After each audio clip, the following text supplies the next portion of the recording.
Belakangan beredar foto seperti dulu ketika kabinet baru di era pemerintahan Pak Harto. Di jalan-jalan, kita hafal semua. Tapi berbeda. Ada lebih dari 30 orang wakil menteri yang juga sekaligus menjadi komisaris BUMN. Ini adalah fenomena rangkap jabatan sekaligus juga kelihatan ketidakprofesionalan dalam hal penempatan orang. Karena kita tahu BUMN itu adalah institusi yang sangat spesifik, mengerjakan pekerjaan-pekerjaan yang sangat teknis, tetapi masuk para wakil menteri yang bahkan dianggap social climber, pemanjat-pemanjat sosial, baru. Kekuatan mereka hanya berdebat di layar televisi. Nah, kita akan bahas lagi dengan Bang Said Didu, yang saya kenal betul dulu di Dewan Ketahanan Nasional. Saya tahun 2000-an masuk, beliau sejak 87. Saya paling muda, paling ganteng, tapi kita kerja di tempat yang berkepinding waktu itu, hotelnya berkepinding di Pasifik. Ketika Bang Said Didu kemudian menjadi sekretaris Kementerian BUMN, beliau pernah menawarkan kepada saya, lewat tangan orang lain, orang penting, komisaris di Kimia Farma. Dan saya tolak. Bang Said mungkin lupa itu, karena terlalu banyak. Tapi dia adalah orang yang tahu, Bang. Mungkin dia ingat istri saya, ilmu kimia. Tapi kan bukan saya. Kalau istri saya setuju. Istri saya juga nggak mau. Bang, apa yang terjadi, Bang, dengan komisaris-komisaris yang diisi oleh para politisi baru, staf khusus menteri, dan kebanyakan mereka adalah relawan di dalam. Apa, Bang? Saya bisa cerita ini karena saya dulu sesmen itu sebagai ketua tim evaluasi pemilihan direksi dan komisaris BUMN selama hampir 6 tahun, dan saya menseleksi hampir 10.000 orang. 10.000 orang. 10.000 orang. Dengan proses yang sangat transparan dan betul-betul tekanannya sangat tinggi. Tapi saya punya kriteria sederhana, Bung Indra. Siapa yang paling banyak memonya, atau siapa yang paling banyak menelpon orang lain mendukung, itu yang saya coret pertama. Itu kriteria saya. Karena bebannya ya. Karena orang yang punya integritas, punya kompetensi, punya keinginan berprestasi, tidak akan pernah meminta memo kemana. Jadi kalau orang sudah minta memo, dukungan macam-macam, itu pasti tidak berkualitas dan tidak berintegritas. Seingat saya memang ada dulu memo-memoan. Banyak, dan itu gua coret pertama. Nah, itu hancur. Hancur. Berikutnya, apa kriteria sekarang, yang abang dulu coba ceritanya. Setelah itu siapa lagi yang abang coret? Ya, setelah saya coret ya udah seleksi. Seleksi, oke. Udah seleksi lewat dulu saya pakai headhunter juga. Headhunter tuh Ilham Dilmi ya, model Ilham Dilmi dulu kan? Itu headhunter. Ya. Bung Indra Pilih 4 tahu Jonan itu saya dapatkan lewat headhunter. Oke. Pakai Ernst & Young juga kan, kalau nggak salah? Ya, nyari orang. Nah, banyak Agus Marto yang bagus-bagus tuh, itu kan pada saat semua tuh mengangkat ke mereka-mereka itu. Dan memang bagus-bagus. Nah, Jonan lah contoh paling bagus gitu. Nah, karena memang air bah yang merusak BUMN itu adalah pada saat penentuan komisaris dan direksi. Saya masuk sesmen BUMN saat itu, di meja saya 972 CV. 972 CV. Dari relawan, tim sukses, Jokowi, SBY, JK, dan dari partai-partai. Dari saya nggak ada kan, Bang? Nah, setelah saya masuk, 2 minggu kemudian, saya ditanya, kemana tuh CV semua? Saya bilang, tinggal 50, semua saya buang tong sampah. Dari 972, 50 hanya 50 yang ikut seleksi. Yang tersisa. Aku buang semua, aku buang. karena memang sampah semua. Sementara jumlah BUMN ada 800. Ya udah lalu, bukan itu kaitannya. Oke. Ini 900 orang dari Oke, sampah-sampah. sampah abang buang, ya abang berarti cari yang lain ya? Cari yang lain dong lewat kantor. Nah, sampai loh gimana mau menjelaskan, bilang aja saya itu yang buang. Oke, ya. Nah, sekarang terbalik. Sampah-sampah itu yang ditampung. Jadi ini begini, ceritanya ya. beginilah. Ya harusnya yang masuk ke BUMN itu adalah orang sukses, bukan tim sukses. Orang sukses tapi Bukan bukan tim tim sukses. Karena hanya orang tidak sukses yang biasanya mau jadi tim sukses. Iya, Ya iya, kan? iya, iya. Kecuali Kalau yang mau, organik ya. ya. Jadi seharusnya Menteri BUMN dan antara sekarang umpamanya bukan mencari tim sukses menjadi atau relawan. Relawan itulah orang yang tidak punya pekerjaan biasanya. Kalau dia punya pekerjaan, nggak mungkin punya waktu jadi relawan. Contoh seperti Hasanah ya. Hasanah di Ya. Malaysia kan dia nyari orang luar. Jadi orang yang jadi relawan itu kan ya biasanya tidak bisa tidak melamar kemana-mana, tidak diterima, Betul. ya kan? Kerjanya nongkrong aja. Nongkrong aja. Dan dengar cerita dari si A, si B, ketemu. Mereka cuma satu orang, tapi mereka Ya. soal 10.000. Betul. Punya masa. Nah, dengan modal minum teh Ya. 100.000 di lobi hotel, dengar cerita, pulang seakan-akan sudah berhasil kemana-mana. Ya. Nah, kalau orang ini menjadi komisaris BUMN, terus BUMN mau dibawa kemana? Jadi saya menyatakan, prinsip menempatkan orang di BUMN adalah orang sukses. Bukan tim sukses, bukan relawan, bukan politisi gagal. Itu banyak banget Bang Sarang. Sekarang, yang jadi komisaris adalah kalau nggak terpilih. Ya, ya. Iya kan? Nah, pas PAW masuk lagi. Nah, ini udah hancur BUMN kalau begini. Abang bisa mengelompokkan nggak ini jenis BUMN yang dimasukin oleh orang-orang ini? Jadi begini. Semua ya? Jadi begini. Kita harus mengerti. Jadi saya dulu kriteria itu, kalau ada yang sangat terpaksa menjadi komisaris, maka saya kasih tahu, gajinya tidak boleh lebih tinggi dari gaji presiden. Oh, jadi komisaris itu gajinya lebih tinggi dari presiden? Banyak sekali lebih tinggi, apalagi di Berapa bank. kali lipat, Bang? Waduh, bank itu kalau komisaris kira-kira dia bisa dapat 1,5 sampai 2 miliar dengan tantim per bulan. Astaga.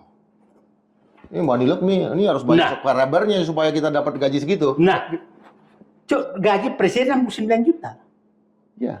Jadi dulu kalau saya itu, Pak, ini gajinya tidak boleh lebih tinggi gaji presiden. Masa relawan tim sosial lebih tinggi gaji Bapak sebagai presiden? Abang sampaikan Saya ke siapa? kasih kriteria seperti itu. Abang sampaikan ke? Menteri, wakil presiden, dan presiden. Oke.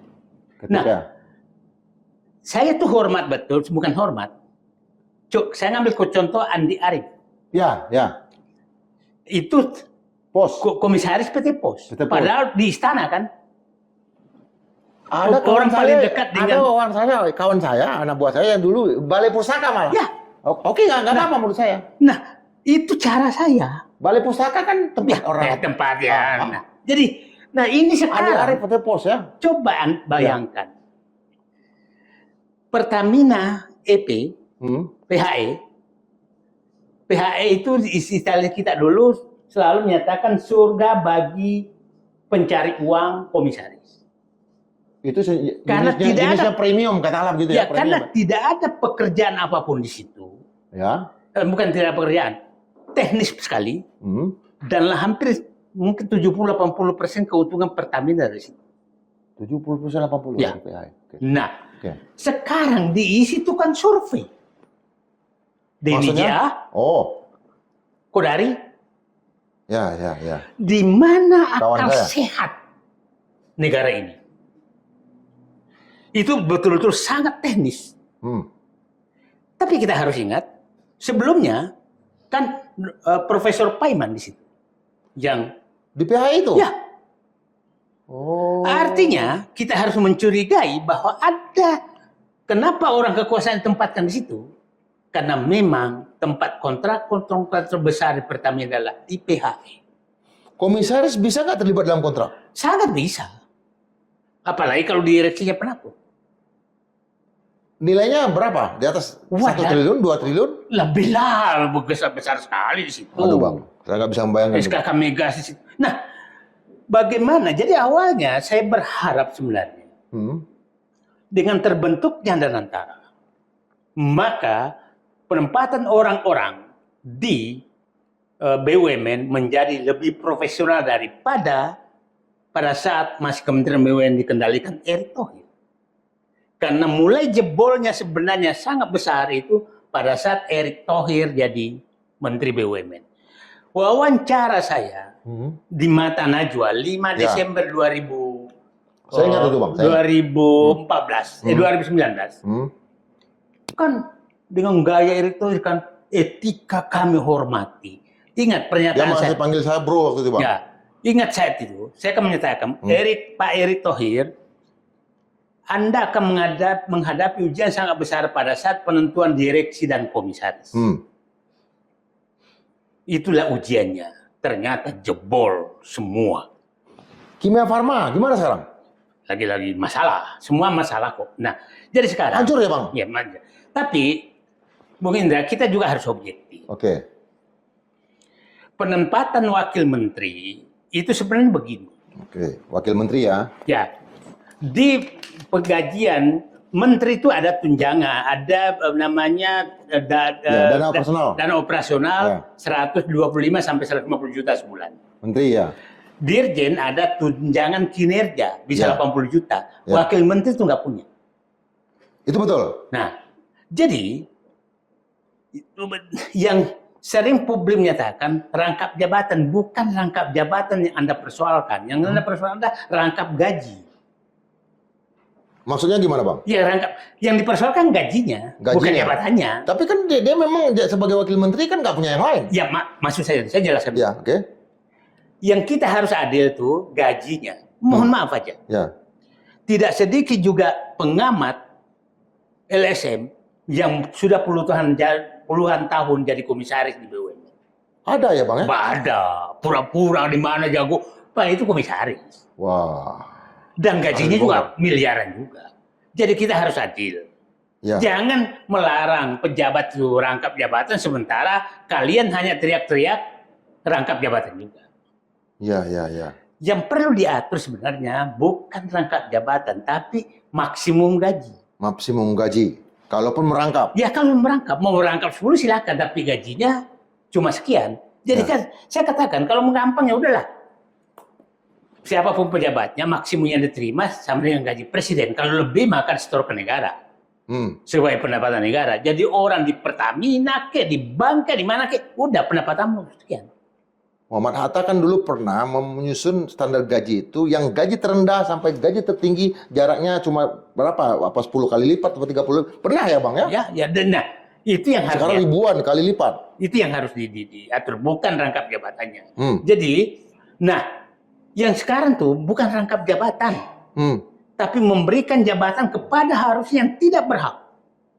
Yang problem sekarang itu adalah begini. Seakan-akan yang berhak mendapatkan sesuatu dari negara, dari uang rakyat adalah tim sukses, relawan, dan penyumbang. Yang lain nggak berhak.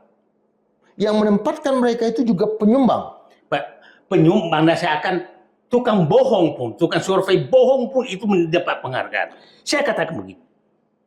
Apabila penguasa sudah menempatkan orang berdasarkan penjilatan, pembohongan, maka dia sudah mengubur bangsanya.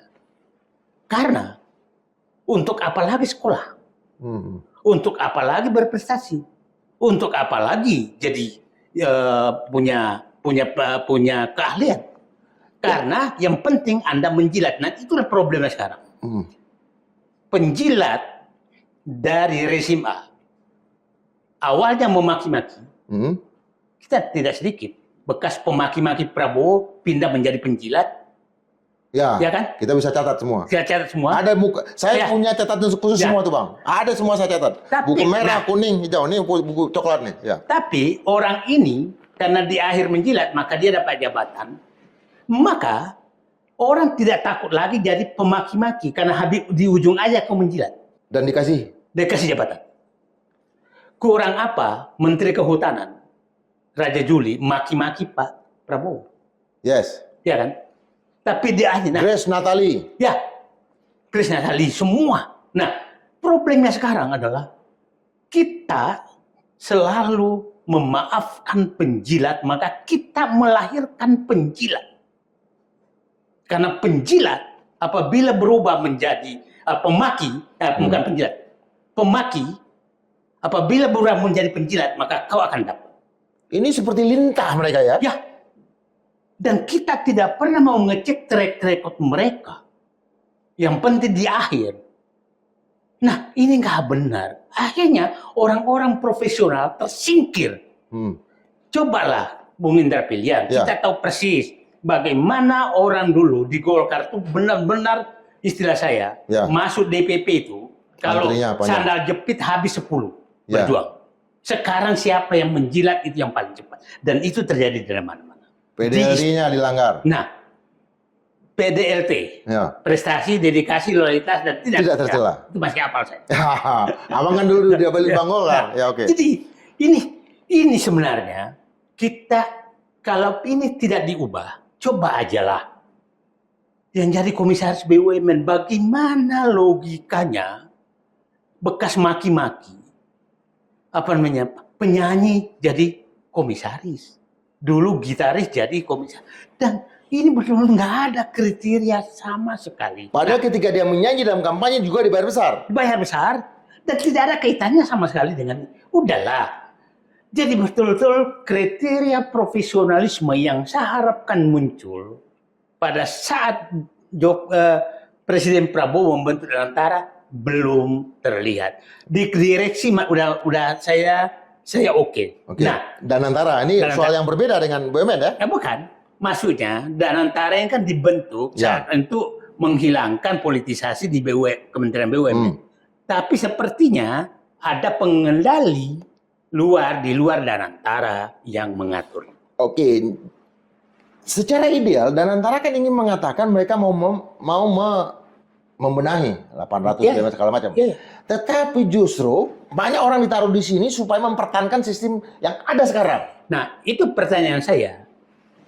Siapa tahu ada penguasa lain di luar Danantara. Oke. Kan begini.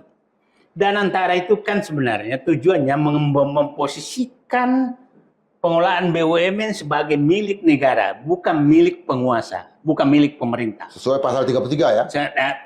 Bukan. Jadi namanya badan usaha milik negara. Ya. Jadi bukan pemerintah. Ya. Kalau menteri itu pemerintah. Ya, betul. Itu posisinya sama Negara, ya? negara, sama dengan TNI. Ya, negara. Kepala negara. Negara, ya. Bukan ke kepala pemerintahan. Sehingga langsung dibawa presiden. Nah, tapi kok faktanya saya masih mengharap, loh, kok kayak begini sih? Kok tidak berubah sama sekali? Nah, padahal harapan kita dan keinginan Pak Prabowo kan pidatonya kan begini kan. Ya. Tidak boleh lagi ada intervensi di penempatan orang. Pilih yang profesional. Tapi Orang mengingat tweet-tweetnya Pak Prabowo Subianto tahun 2000 berapa tuh?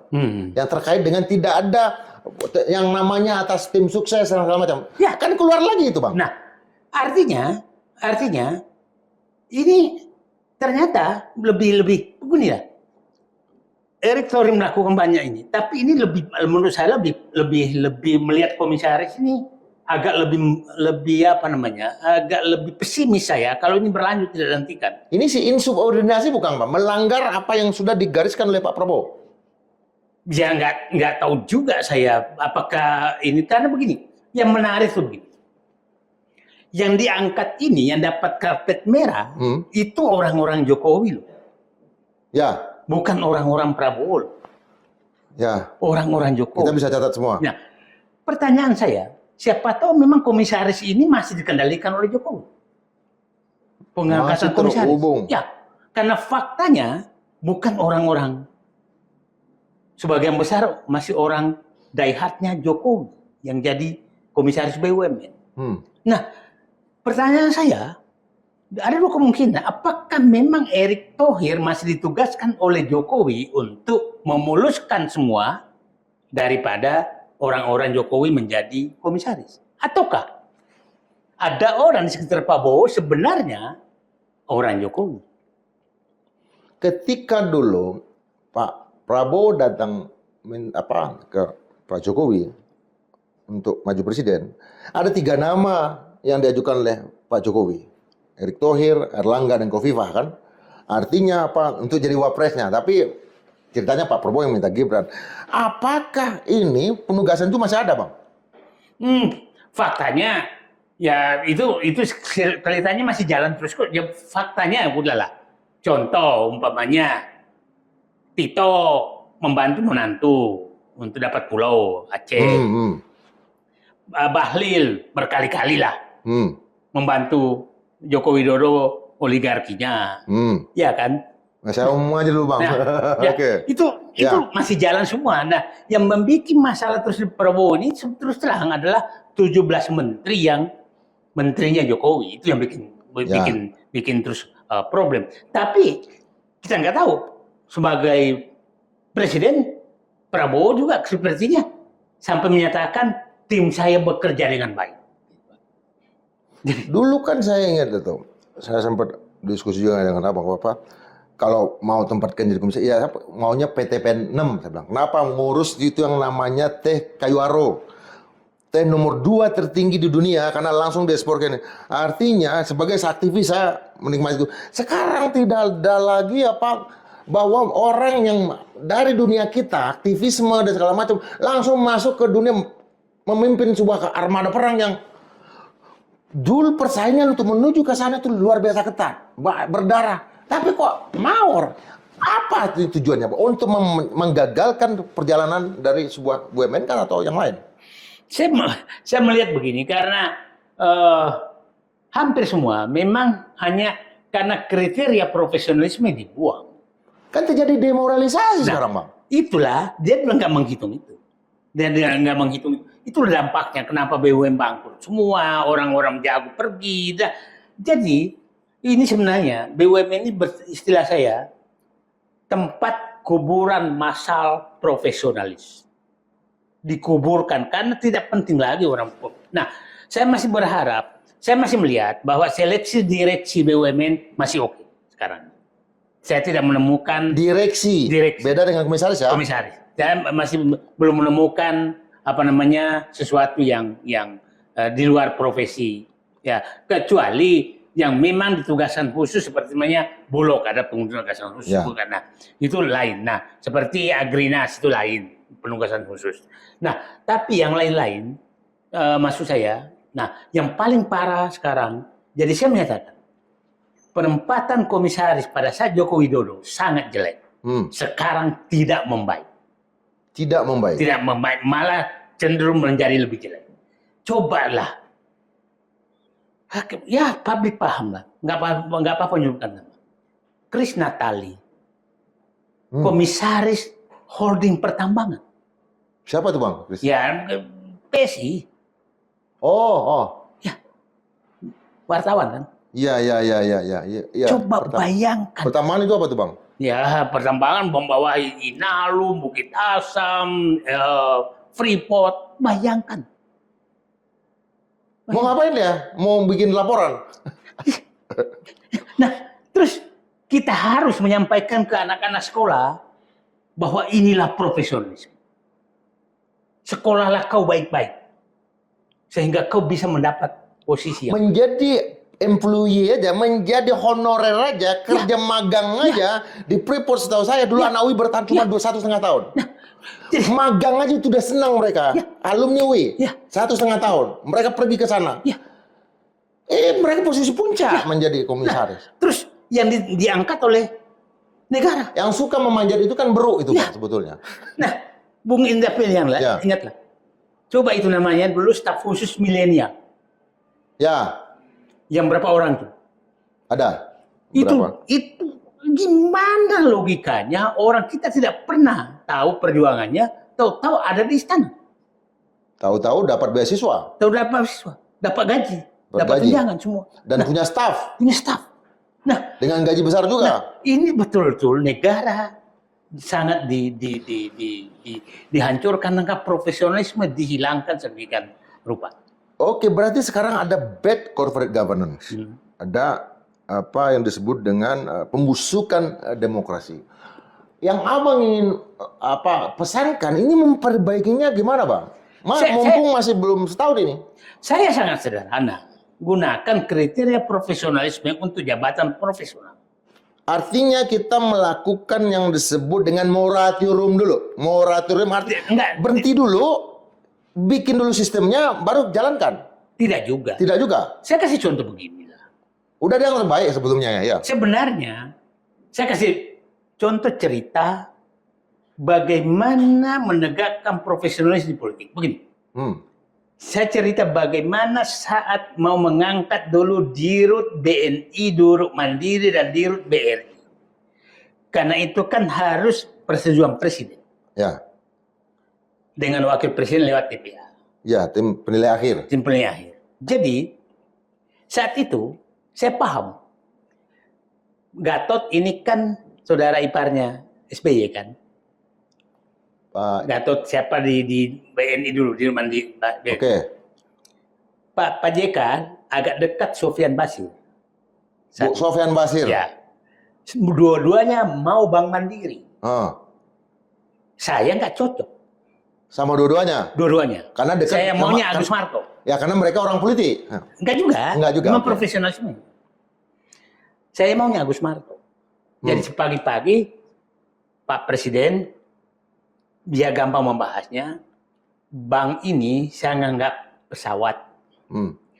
Bank Mandiri dan BRI itu Boeing 747. 747. Bank BNI Boeing 737.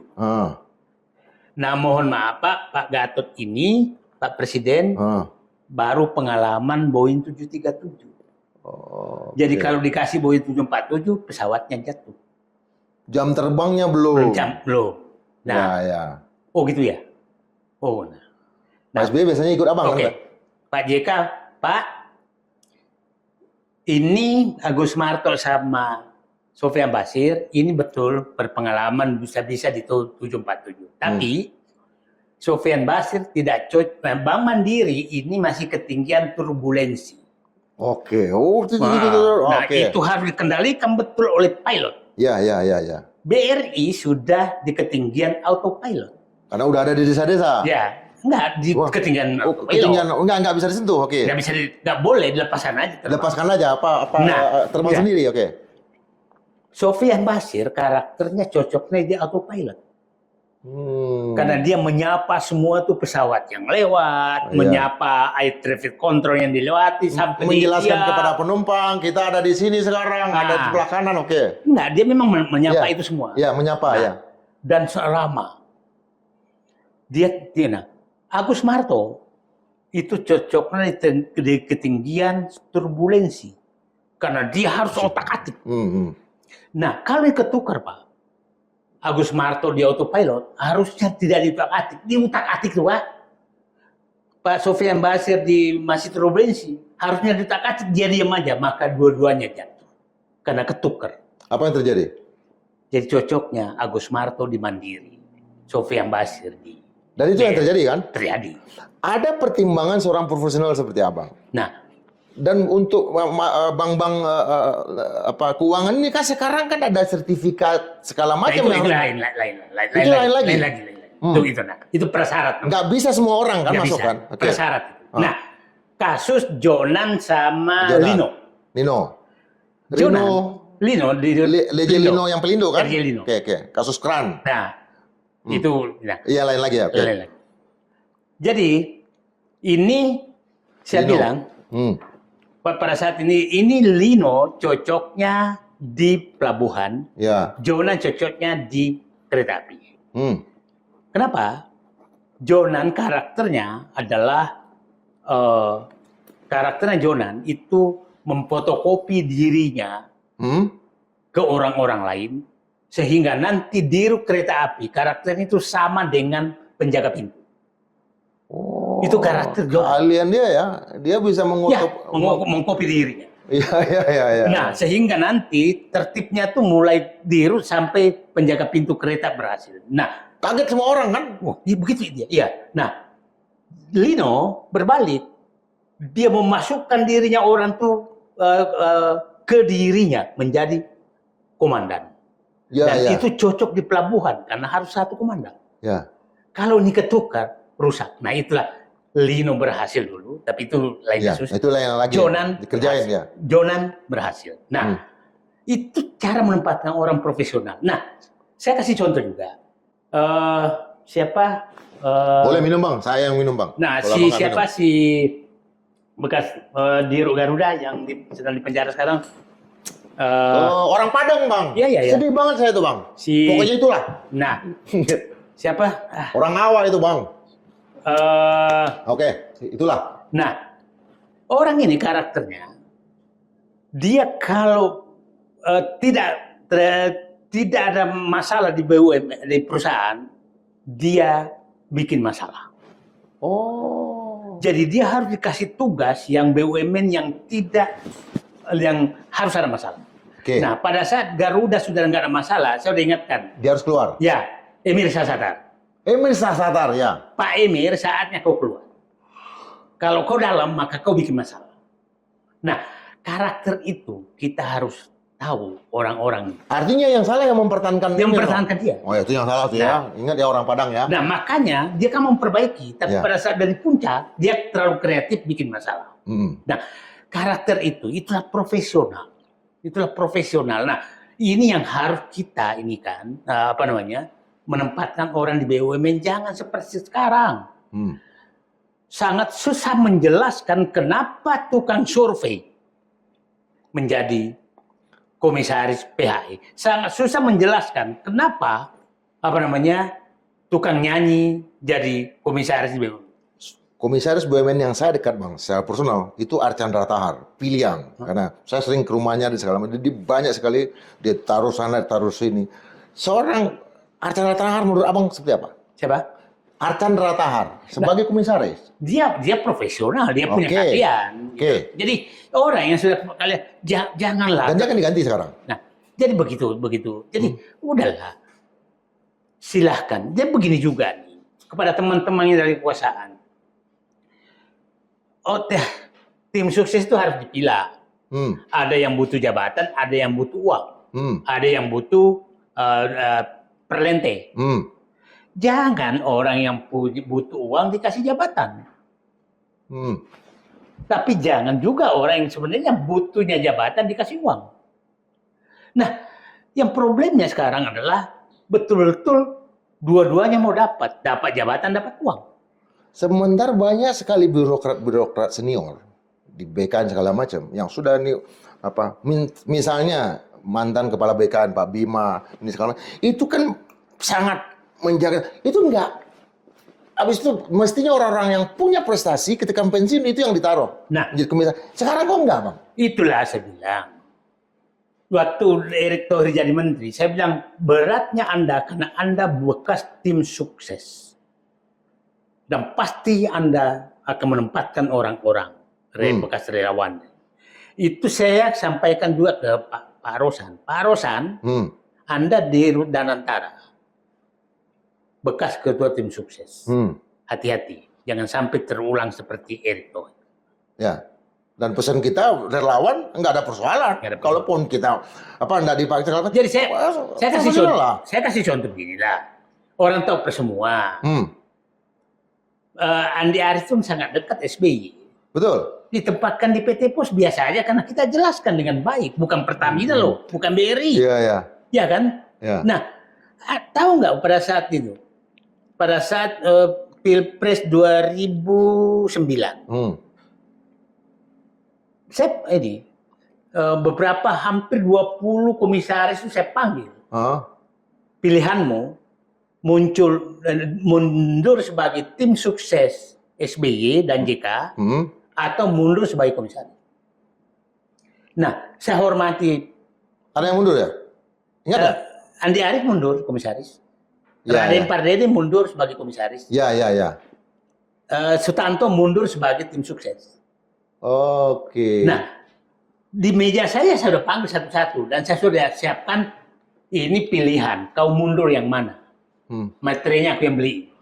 Dua pilihan. Dua pilihan. Sebagai tim sukses atau sebagai komisaris. Nah, Luar biasa ya. Nah, itu biasa saja. Biasa saja, karena kan Iya, lagi kontestasi, iya, terhubung iya, dengan iya. apa, sekalipun BUMN nggak. Nggak, nah, dan saat itu kita bisa tegakkan dengan tenang. Tidak ada masalah. Tidak ada yang marah kok. Kalau Pak SBY marah, harus marah ke saya dulu. Kenapa? Ya, ya. Andi Arief. Tapi Andi Arief misalkan, bos, aku mundur sebagai komisaris. Raden Pardede, aku mundur sebagai komisaris. Bukan sebagai... Nah, silakan. Aku siapkan pilihan. Tinggal tanda tangan aja. Nah, itu cara kita memimpin. Sekarang ada nggak, Bang, pilihan-pilihan kayak gitu? Nggak ada. Pilihan cuma masuk. Yang problem sekarang adalah jelas-jelas di undang-undang menyatakan pengurus partai tidak boleh jadi komisaris. That's the point. Tapi hampir seluruh pengurus ini masih pengurus partai. Yang mundur seingat saya sih, enggak, tapi katanya aturnya udah berubah. Nah, itulah yang menarik lagi, lebih parah. Polisi aktif kok bisa jadi komisaris? Ini baru saya tahu nih, Bang. Fadil Imran, komisaris. Oh, saya nggak ikutin. Nah, oh, dia komisaris. Komisaris di main ID tambang. Nah, padahal kita sudah tahu tidak boleh ada konflik of interest. Dulu seingat saya kayak food estate nih Jakarta nih. Itu yang bisa masuk adalah dari Badan Nasional Penanggulangan Terorisme, Mayor Jenderal. Tetapi setelah pensiun, Ya, baru bisa masuk ke food estate. ya, Dulu ada yang begitu-begitu, kita cek betul kan. Sekarang enggak ada lagi. ya. Jadi gimana logikanya polisi aktif jadi komisaris? Mau nangkep oleh Bang? Nah, enggak. Apa yang Ini dibuat? coba itu kan Dua konflik gaji. dua itu konflik of interest karena terjadi ini itu tanpa penegakan hukum loh. Ya, itu dia. Jaksa masa Main nanti ID itu tambang ya? Ya, lama-lama hakim juga jadi komisaris. Ini namanya regulator. Dulu regulator dengan penegak hukum itu nggak boleh karena konflik of interest. Nah, sekali konflik of interest, maka itu good corporate governance sudah hilang. Saya kasih contoh begini. Dulu tidak boleh namanya Dirjen Listrik menjadi komisaris PLN. Dirjen Listrik, ya. Karena regulatornya dia. Ada konflik nanti. Karena konflik nanti. Karena dia yang mengatur. Tidak boleh dulu, Dirjen pajak itu dulu tidak boleh kita jadikan di mana-mana. Karena konflik of interest. Sekarang? Jadi juga, nggak tahu saya sekarang jadi. Ya, nah, oke. ini kan dibuang semua. Artinya dulu kan ada satu aturan-aturan yang ketat ya. Ya. Tapi ada juga yang dilonggarkan. Dan saya jaga. Karena saya kan yang menyeleksi di situ. Ini nggak bisa. Ini konflik of interest. Ini nggak bisa. Ini konflik of interest. Sekarang juga bahkan BUMD, Bang, itu ada anaknya gubernur menjadi komisaris di BUMD. Ya udah, karena di atas rusak, di bawah rusak. Jadi saya pelajaran orang-orang rusak. Saya katakan Jokowi ini betul-betul merusak kehidupan berbangsa dan Kenapa bernegara. Jokowi lagi, Bang? Karena memang mulainya saat Jokowi. Waktu SBY masih bagus. Ya. Semua ini oleh polisi bisa dari Tapi mana-mana. pas Pak JK kan juga masih dikontrol, seingat Kenapa? saya. Pas Pak JK jadi wapres kan masih dia kontrol banget. Apa artinya Enggak aturan juga, berjalan gitu? enggak juga. Udah, pada saat Jokowi masuk rusak 2014 Pak JK pun udah tertawan. Udah enggak. Pak JK udah enggak bisa di. Ya saya kalau ke kantor wapres Pak JK sering telepon saya lihat. Jadi yang merusak semua ini sebenarnya memang merusak semua tatanan profesionalisme, membuang semua profesional itu adalah Jokowi. Kenapa itu nggak ada di dalam pikirannya Pak Jokowi? Karena memang dia nggak profesional. Orang tidak profesional tidak mungkin cari profesional. Tinggal jabatan colong pelayu. Nah, jabatan yang dia tinggalkan untuk jabatan yang lebih besar. Karena nggak mungkin ada profesional mau menyembah. Profesional itu pasti lama. Pasti lama. Di bidangnya. Pasti dalam bidangnya dan punya ya kayak saya misalnya kalau ada dulu yang mau masuk ke SSIS itu, kalau pengalamannya 3 bulan di sini 3 bulan pasti kita tolak. Makanya di SSIS itu ada 9 tahun. Kalau lama dia pasti loyal, bisa jadi peneliti segala macam. Nah ini yang melompat-lompat ini yang malah ditaruh di komisaris. Jadi yang paling parah sekarang tuh sebenarnya adalah tukang maki jadi penjilat maka dia dapat. Akhirnya semakin banyak juru maki, tukang maki-maki yang berubah jadi penjilat, itulah yang menikmati ini. Tapi kan ada BUMN sehat, BUMN sakit. Jadi BUMN sehat pun akan jadi sakit gara-gara ini.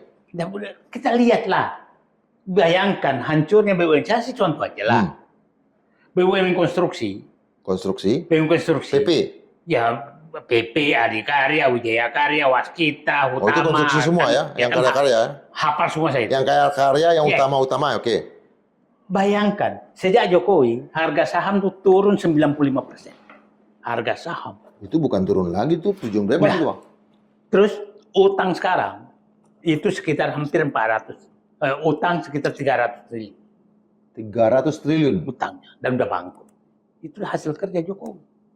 di semua karya. BUMN, iya, BUMN farmasi, Bio Farma, Indofarma, Kimia Farma hancur. Dan banyak kontraktor yang nggak dibayar. Ya, Menghancurkan kelas menengah. menghancurkan. Nah, terus hancur semua karena penempatan orang-orang seperti itu.